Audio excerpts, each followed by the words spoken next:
Hi everyone, my name is Maddie. I am a registered nutritionist from Melbourne, Australia, and I have a Bachelor of Food and Nutrition Science with honours. I have worked in a lot of areas in this space. I have worked in gut health in its relation to mental health, in research. I've worked in food science, culinary science. I've also been a food writer, and I also clinically have worked a lot with people who struggle with their relationship to food.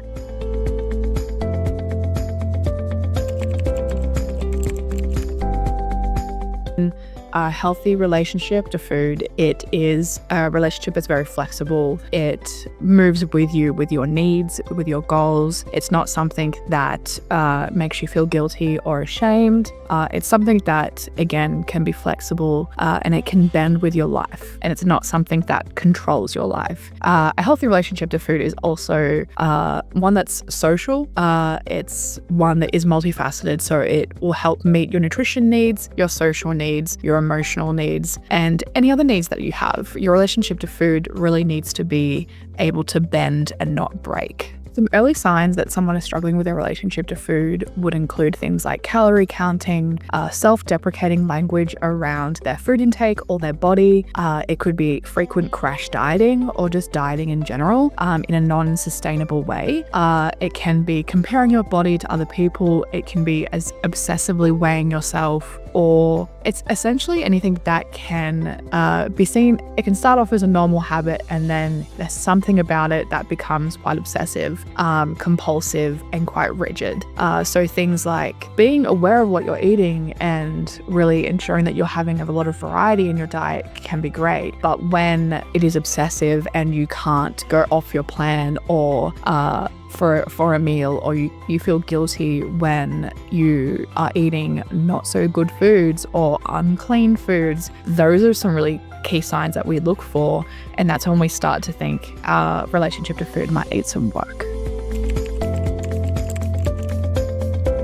A healthy relationship with our social media and our societal ideals impact our relationship to food include social media, the people that we follow, or even people that we don't follow on social media. The body ideals on social media are quite thin focused. There is an idea in our society that thin equals healthy, and social media really perpetuates this. And it also can be further perpetuated by things like filters, Photoshop, things like that.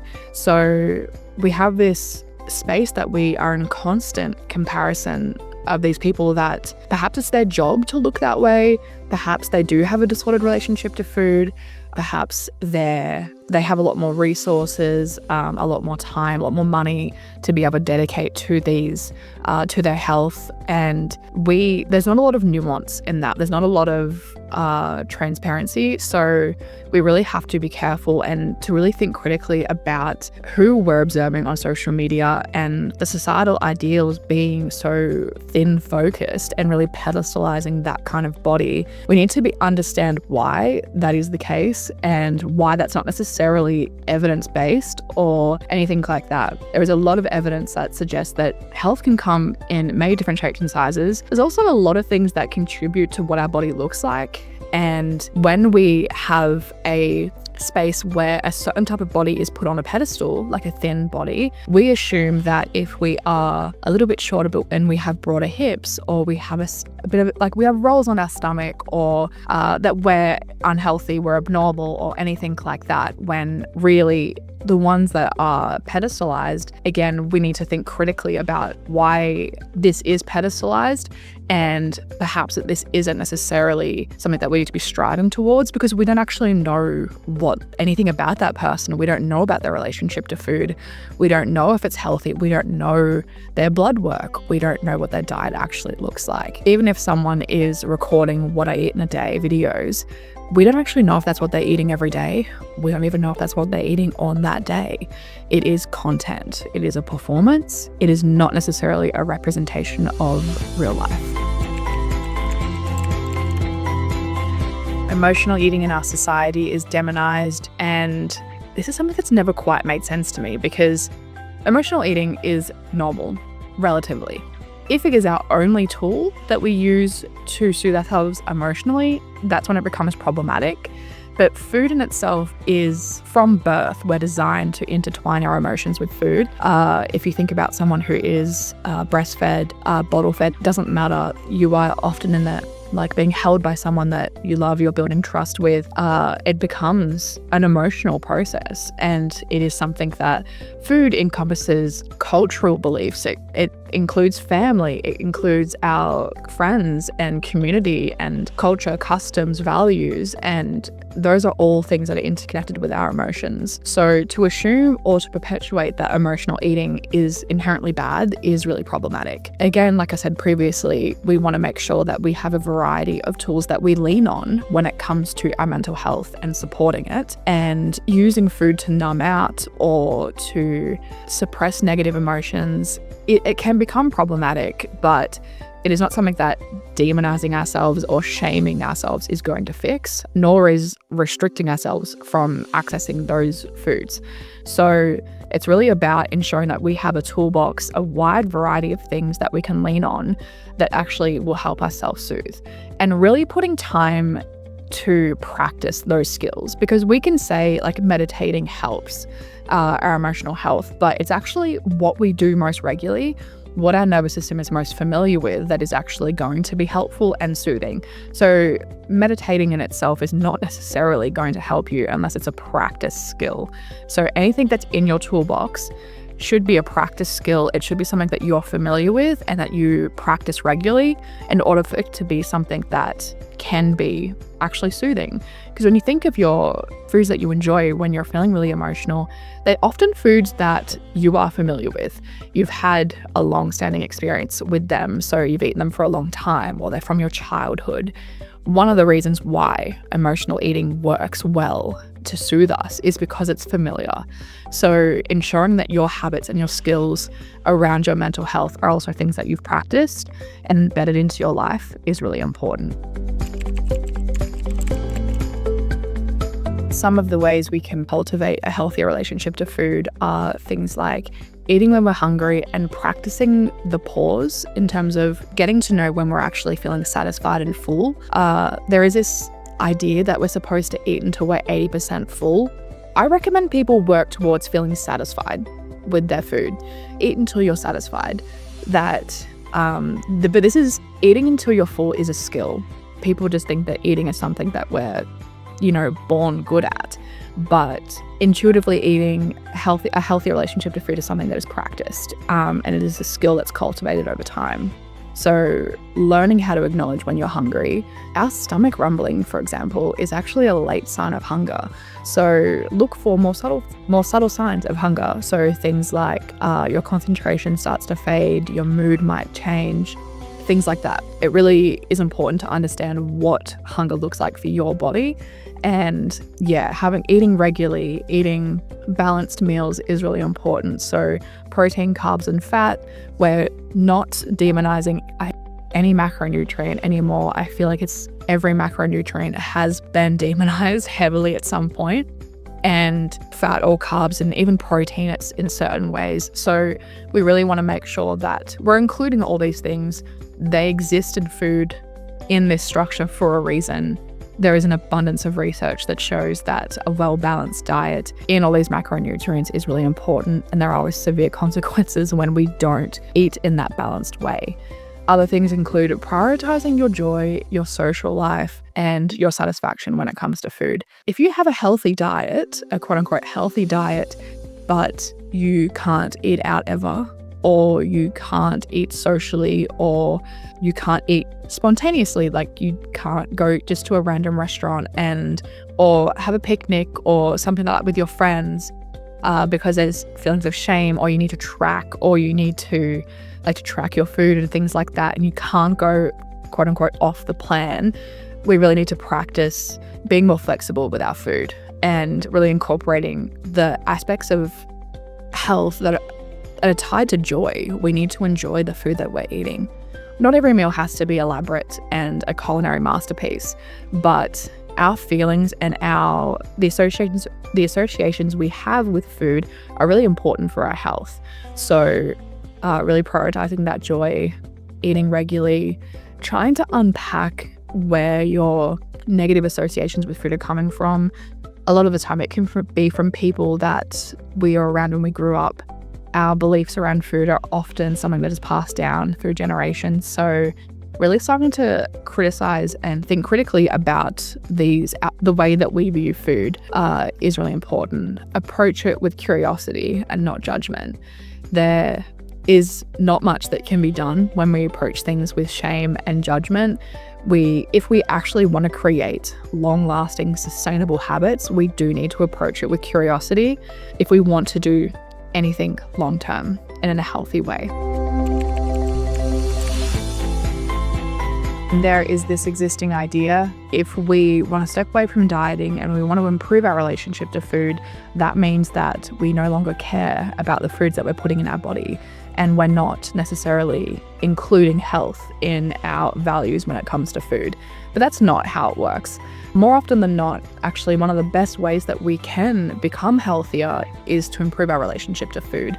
So there are some people who, for example, if you binge eat or you eat off plan, that will dictate what you eat the next day or in the following few days. That's something that we want to step away from. That is a bit of a red flag when it comes to working on our relationship to food. And we want to be able to approach eating as a self-care practice and not as a tool to punish ourselves. So that is really, really important. I think it's also really important to understand what our habits in the short term may be quote unquote beneficial, but what does it actually look like long term? Can we sustain these habits long term? And if we're looking at health, we're looking overall health and well-being. If we can't sustain something long term, then it's not particularly going to be beneficial for us. So that is really important. If something like the keto diet or the carnivore diet can't be sustained long term, I don't necessarily recommend those things in general, but if it can't be sustained long term, then it's not something worth doing. We really want to approach building our habits in a way that is slow, maintainable, and sustainable if we actually want to improve our health, improve our diet. Some of the things that I really recommend that we focus on is adding things into our diet and not taking them away. So often we see people cut out food groups or whole types of food like pasta, bread, or cutting out fat and things like that. And obviously if there's medical conditions and intolerances, that's different. But if we're talking generally speaking, we want to have a diet that is varied. We know that in our diet, for example, the more variation that we have, the better our gut health is. So increasing flexibility, increasing variety, not comparing what you're eating to other people is really important. And for a period of time, I think, especially when we're working on our relationship to food initially, taking a bit of a break from viewing food as something that's going to change your body physically, because we are a lot of us will really have our relationship to food tied to what we look like. And to a degree, that is the case, but that doesn't really do much for us in terms of help. It's not often something that we look at ourselves in the mirror, we like what we see, and therefore we choose to treat ourselves nicely that day. It's usually something negative. It's usually something that we are choosing to take away or restrict. So adding in more fruits and vegetables, not taking away carbs or fats. When we are adding in to our diet, we are, for example, increasing fiber, increasing protein, increasing healthy fats that help our hormones, for example. And that psychologically helps to rewire our brain that when we add things into our life, we are rather than taking them away, that is something, one, it's more sustainable, and two, is actually linked to more sustainable habits long term. Restricting and depriving ourselves of something, research-wise, is actually not a great indicator or not a great tool to build a healthy relationship with food long term. So we really want to avoid anything like that. some of the ways we can shift our relationship to food to one that's more positive include eliminating things like cheat meals. And we could do this by assessing our language. What a cheat meal implies that we're cheating. It's a negative connotation around food, when in reality we could just be enjoying something. And societally, it's something that we're seeing. Cheat meals are something that we earn, and earning food is not necessarily something that we should be working towards or be celebrating. So instead of calling them cheat meals, just enjoy the meal and keep it moving. Really prioritizing that flexibility with our relationship to food. All of these things are things that are going to have to be practiced. They're not something that will come easily just because they are a more positive thing to do, especially when a lot of us have been existing in the diet culture for many decades. So this is something that is more of a longer term thing to work towards. Don't expect that you're going to feel good about moving in this direction for a period of time. It can take time. But I think it's really important, analyzing our language, eliminating things like cheat meals or earning our food and things like that. And also acknowledging that all food will nourish us in some way. So even things like quote unquote junk food, I hate that term, but let's use it as an example. It can provide us energy. It can provide us comfort, emotional comfort. It will always be used as energy. And I think a lot of our guilt comes around to when we are eating something that's processed, or we've been told about this and that about the food. It's really important to understand that all food will be used as fuel. Our body doesn't selectively choose which ones it's going to use. It will use everything. So even if you ate something purely for, emotional eating, your body will still use it physically and it will be useful. Your body is very, very intelligent. It knows how to use food. So obviously aiming, to not have our whole diet be that, to be processed. But really, I think the main thing is actually just working with our nervous system to feel more grounded around food again. So a lot of us are really tightly wound when it comes to food. So taking that pause, assessing our language, thinking critically about where we've learned certain behaviors. Is it someone in our family? Is it people that we followed on social media? Is it books that you've read and things like that? And are they actually getting you where you want to go? Because 9 times out of 10, they're not. And if you want something that is sustainable long term and it's actually going to improve your health, this is the way to do that. And it is a longer process, but it is one that is very worthwhile. Body image and our relationship to food are so interconnected. So a lot of people who will look in the mirror one day, they don't like what they see, they will use food as a tool to try to fix that. So food is often used almost as a weapon or a source of punishment or a way to quote unquote fix ourselves, to like ourselves better when we look at ourselves in the mirror, or how we perceive ourselves. And we know this from the literature, from the research. This doesn't actually work. It's not something that will work in any kind of meaningful way. So using food as a punishment, so skipping meals or restricting calories, or it could be cutting out food groups, anything like that. None of those things will actually be beneficial to improving your body image. So, but we are fed this lie that if we eat a certain way, we will look a certain way, therefore we will feel a certain way. And that's not true. And a lot of people who will go on those crash diets, they lose a lot of weight, and they often realize that it didn't actually fix how they felt about their bodies. So, and we often assume that if we are thinner, we're going to feel better about our bodies, but that's not actually how our brain works. So I think approaching food neutrality is really important. Understanding that food is not a moral entity. It's not something that is, eating junk food is not a character flaw, and really practicing that neutrality. Also what we see is people who are using food to kind of numb themselves out after a bad body image day. So we can often be thrown into these binge and restrict cycles, which obviously is impacting our relationship to food. It impacts our physical, mental, our emotional health. So they are very connected, and often when we work on one thing, the other thing improves as well. So because they're so connected, when we improve our body image and how we perceive ourselves and treating ourselves with more kindness, compassion, acceptance, and neutrality, because really we don't actually need to be working towards loving ourselves. Obviously, if we do, that's a wonderful goal, and I hope that for all of us. But just body neutrality and food neutrality are really, I think, the goal.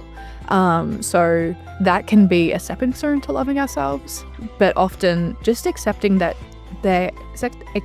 seeing them as something that is neutral and not as something that shapes us as a person is really, really important. And so we want to think about how our relationship to food may impact children, or how we can improve a child's relationship to food or help them build a really beautiful one. One, we have to start with ourselves. So we need to work on our own relationship with food, start speaking about food in a more neutral way, that foods aren't inherently good or bad. They're not something that is naughty or anything like that, or something that should inflict guilt. We need to start using our language in a more neutral way. So this can make us, fruit and vegetables can give us energy, or things like that. It's really about taking it away from these moral type of feelings and removing the guilt and the naughtiness and the morality around it, and really gearing it more towards what it actually does. So it does fuel our bodies. It gives us energy.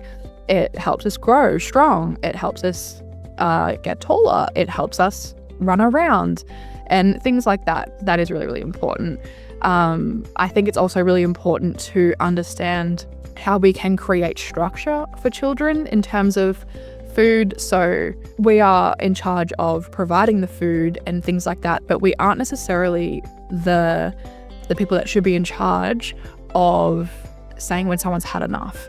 If children understanding their body signals and their body's cues is a skill set that a lot of us don't have, because we look for external cues to tell us when we're full. So our plate is empty, or if someone else is eating, therefore I'm eating, things like that. So when we actually shift more towards helping children understand when their body has had enough or when it is hungry, and removing any kind of guilt around that, like if someone has eaten quote unquote too much, approach that in a more neutral way. Getting them to understand what their body is telling them also sets them up to have really strong autonomy, having really strong boundaries. It will impact them in every kind of way in their life, and it really can eliminate or reduce the risk of them developing any kind of food related behaviors later on down the track. They are going to be exposed to diet culture and things like that, but having a safe place at home where food is not demonized is really, really important. Some advice I have for people who are looking to improve their relationship to food but perhaps feel very overwhelmed by it. First of all, I want to acknowledge that it is a very, very big project to work on. It is worth it, absolutely, but don't put the pressure on yourself to have it all figured out straight away, because that will, like anything that you do, if you push and put all that pressure on yourself, it won't end well. The goal here is actually to pull back a little bit, to actually slowly start to examine our relationship to food currently as it is, where we have been learning the things that we've learnt, learning about diet culture and the ways in which that our beliefs around food are formed and influenced, thinking critically about those things. I'm not here to tell you whether something is right or wrong, or that there's a certain way to eat or anything like that. I'm more concerned with us building that skill set for ourselves and determining what feels good for us. So I think starting with assessing our language around food, trying to become a bit more curious about what it would look like to actually eat more intuitively rather than more rigidly. And for a lot of people, they assume that eating intuitively is just a free-for-all, and there's no way to really be healthy physically or mentally when you're eating intuitively. But because there is often a period of time that when you give yourself permission to eat, and you do remove the guilt and all that kind of stuff that people will often have a bit of a party and will eat all the foods that they have been avoiding, and maybe you binge. And I think that is part of it. I don't think that is necessarily the end goal here, but there does need to be a bit of a process where you're relaxing that structure, you're assessing it a bit more softly and through a non-judgmental lens, a curious lens, and taking a few steps. I really recommend having guidance from a professional. I think a non-diet dietitian or a nutritionist can be really helpful. Even approaching it with someone who's a therapist can be really great, because it is a long process. It's one that we have existed in since we were born, really. Like diet culture, even as children, we know there's research that people, particularly women, can begin dieting around the age of 6. So this is something that is not going to change overnight, but it is absolutely worthwhile for yourself, for your children, if you choose to or can have them, and not just your children or the children that you may wish to have, the people around you, your perhaps nieces and nephews, your students. I work with children as well, and as a therapist, the children that I see speaking about food in a really neutral way, speaking about the body in a very neutral way, can be really, really great, a really great thing and a really great endeavor to work towards. But it can be overwhelming. So don't put a lot of pressure on yourself to have it figured out all at once. I think seeking some support, assessing who you're following on social media, becoming a bit more curious, and starting to find ways to enjoy food again, adding in foods that you enjoy, adding in more fruit, adding in more vegetables, exploring ways that you can cook them in ways that taste delicious to you, that are accessible to you, and really going from there. It does not have to happen overnight.